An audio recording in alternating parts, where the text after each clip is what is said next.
Warahmatullahi wabarakatuh, salam sejahtera untuk kita semua. Dalam video kali ini saya ingin menceritakan tentang hari-hari terakhir ya kami panitia dari PPDB Sudin Pendidikan Wilayah 2 Jakarta Utara yang sehari-hari sudah 40 hari lamanya ya berkantor atau bekerja di posko PPDB Sudin Pendidikan Wilayah 2 di SMP Negeri 30 Jakarta.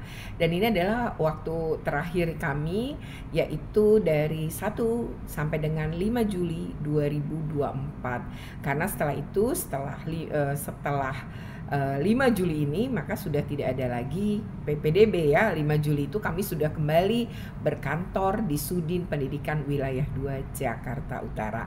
Jadi ini 4 hari terakhir kami di posko PPDB. Seperti apa? Ikuti terus dalam video ini. Tapi sebelumnya jangan lupa untuk di like, share, comment, and subscribe. Bagi yang belum subscribe, segera subscribe untuk terus terupdate dengan video pendidikan anak dan kulineran.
Pada hari Rabu ya tanggal 3 Juli tahun 2024 itu kami kedatangan media ya yang akan meliput, tetapi saat itu sedang sepi gitu ya. Dan saat itu kami tetap melayani media yang bertanya seputar tentang PPDB DKI Jakarta.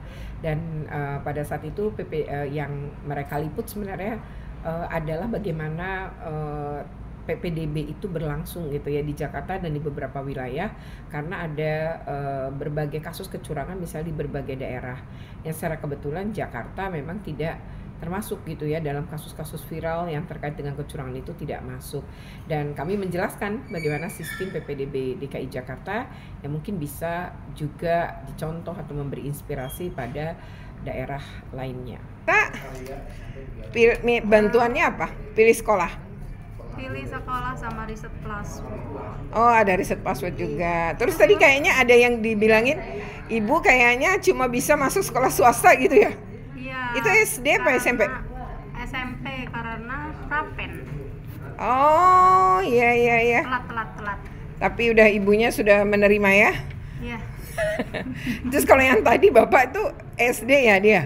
SD. Tapi dia nomor 1, cuma kursinya 2. Iya. Oh iya deh, peluang masih deg-degan kalau itu masih deg-degan. Lupa password itu Bu. Oh. Jadi mau daftar tahap 3. Tahap 3 SD ya jenjangnya ya? Sudah didaftarkan, diterima di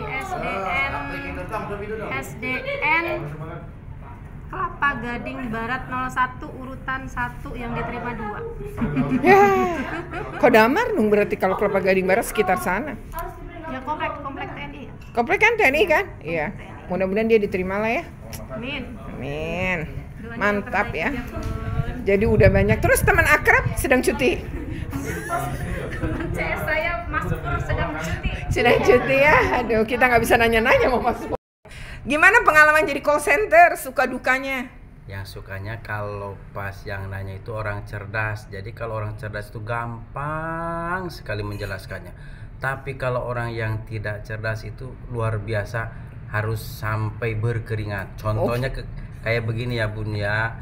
Kenapa ya, saya ini kan zonasi, nilai anak saya ini bagus, kok nilainya yang rendah kalah sama saya? Ya jelas lah Bun, kan karena zonasi yang dia nilainya tinggi, dia 3 prioritasnya. Sedangkan yang usianya lebih muda nilainya mungkin lebih rendah. Tapi kan dia prioritas 2 di dalam zonasi. Tetap dia ngeyel Bun. Ya udah, saya mau ngaju aja ke dinas, mau ngaju ke gubernur, ya silakan Bun. Ini kan hanya aturan, kata saya. Tidak bisa digugat. Kalau Bunda masih penasaran, silakan. Begitulah kalau komunikasi dengan yang kurang memahami. Terima Tapi kasih. tetap sabar ya. Sabar, alhamdulillah. Alhamdulillah untuk tahun ini berjalan lancar, tidak ada kendala yang luar biasa. Oke, selamat ya. Siap.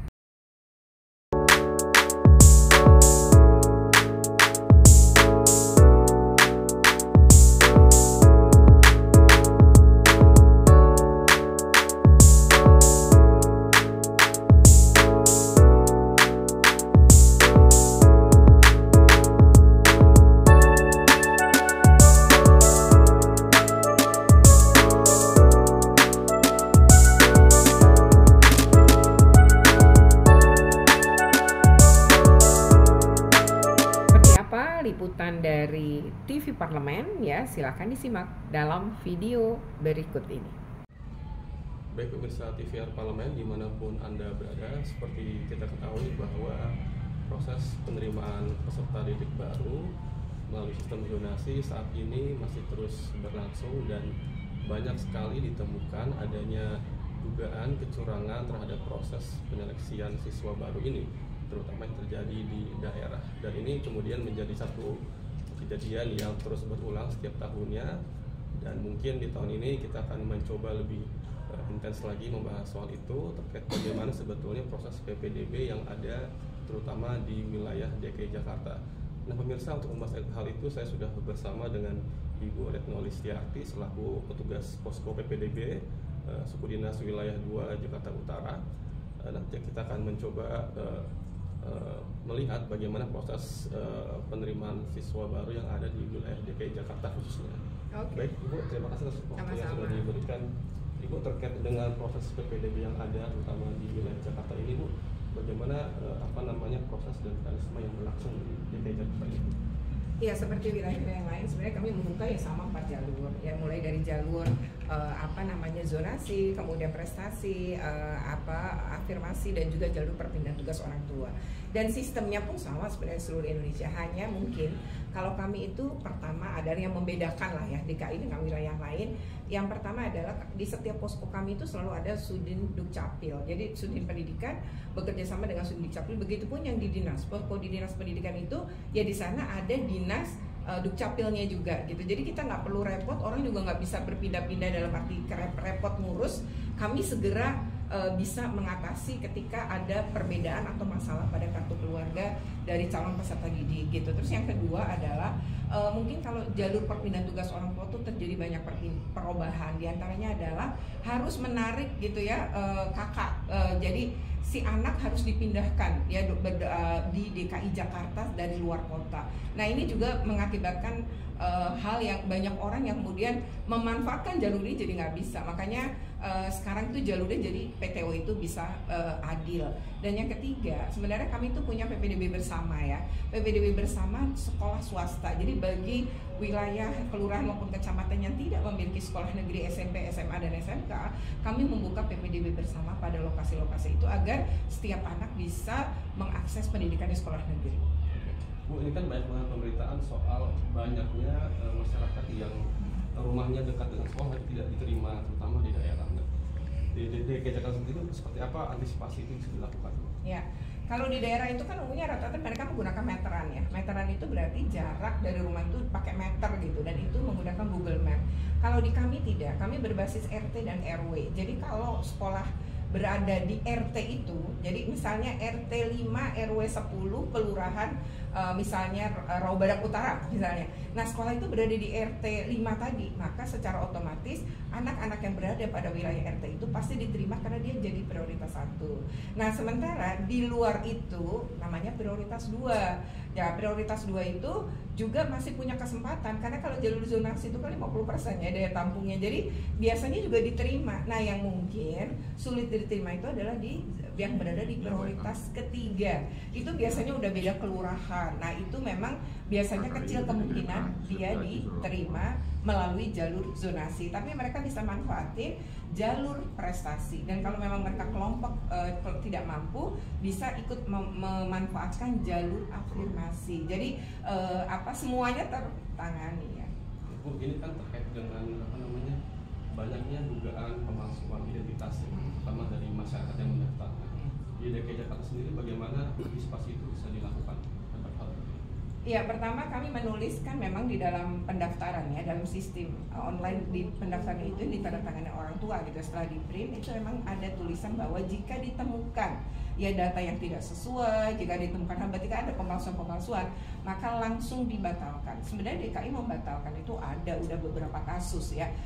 Itu sebenarnya tahun ini pun juga ada dibatalkan karena terjadi ternyata manipulasi misalnya ya, tapi itu kecil sih ya. Kalau di DKI itu memang peluang itu menjadi kecil karena dalam satu posko itu juga ada Dukcapil, kita sebenarnya bisa segera mengklarifikasi atau memverifikasi, memvalidasi apakah betul gitu. Terus yang ketiga adalah kami itu ada yang namanya tim verifikasi. Jadi tim verifikasi itu pertama di sekolah, tapi kalau untuk para pendaftaran yang dari luar daerah mau sekolah di Jakarta, tapi dia berkaka Jakarta ya, dengan catatan tapi sekolahnya di luar kota, maka ada namanya pra pendaftaran atau anak yang lulus tahun sebelumnya, tapi dia mau sekolah di tahun ini, dia juga ikut pra pendaftaran. Nah, pra pendaftaran itu verifikasinya dari Dinas Pendidikan. Verifikasi itu berarti memverifikasi data-data yang masuk. Jadi memang karena ada tim verifikator ini, maka kecil kemungkinan sebenarnya terjadi tadi ya manipulasi. Mungkin ada, tapi kemungkinan itu sebenarnya kecil. Bu, ini dari sisi pengawasan intern Bu terhadap proses PPDB ini, ada nggak sih di DKI Jakarta yang dioptimalkan pengawasan internnya? Oh, kami itu ada, selama kami berada di posko ini pun banyak pengawasan. Pertama dari Kemendikbudristek, mereka juga punya tim melalui BPMP Provinsi DKI Jakarta. Yang kedua inspektorat. Ya, inspektorat itu juga, inspektorat Kemendikbudristek pun melakukan pengawasan, begitupun inspektorat daerah. Mulai dari inspektoratnya Jakarta Utara yang mengawasi kami ini walaupun kami di utara, lalu ada juga inspektorat dari Pemprov DKJ, sekarang namanya DKJ kan Jakarta, yang juga melakukan pengawasan. Jadi monitoring dan evaluasinya dilakukan sih. Nah, lalu masyarakat boleh kok juga mengadukan ke sesuatu yang misalnya tidak sesuai, itu ada pola, ada sistem pengaduan juga yang kami bangun. Termasuk sebenarnya sistem yang di provinsi melalui gubernur, yaitu sistem CRM. Jadi boleh sih mengadukan ke semua itu, silahkan aja kalau memang ditemukan hal-hal yang mencurigakan. Nah, tapi selama satu masa ini ya di tahun 2024 kita nggak nerima sih pengaduan seperti itu. Bu, ini kan banyak sekali tudingan-tudingan yang muncul di media terkait adanya praktek jual beli kuota PPDB. Ini bagaimana Bu di DKI Jakarta yang enggak? Kalau di DKI sih nggak ada ya kuota begitu gitu ya. Ya, demikian ya video ini. Ini memang video yang mungkin lebih informal ya, karena sejak tanggal 1 Juli ya 2024 sampai 2 itu udah masuk tahap kedua. Ya, tahap 2, 1 dan 2 Juli dari dari jalur zonasi. Kemudian pada tanggal 3 dan 4 Juli itu sebenarnya adalah lapor diri ya bagi yang diterima pada tahap 2 jalur zonasi. Jadi ini posko PPDB-nya jadi sepi, nggak seperti sebelumnya ya, apalagi di awal-awal yang jumlah pengunjung itu bisa ratusan. Ini sepi ya, hanya 1-2 orang saja yang berkunjung, dan ada satu media yang berkunjung ke kami ya, itu adalah TV Parlemen ya, yang meliput ya tentang PPDB ya. Oke, demikian ya, semoga ini bermanfaat. Jika bermanfaat jangan lupa untuk di like, share, comment, and subscribe. Bagi yang belum subscribe segera subscribe untuk terus terupdate dengan video pendidikan anak dan kulineran. Terima kasih. Wassalamualaikum.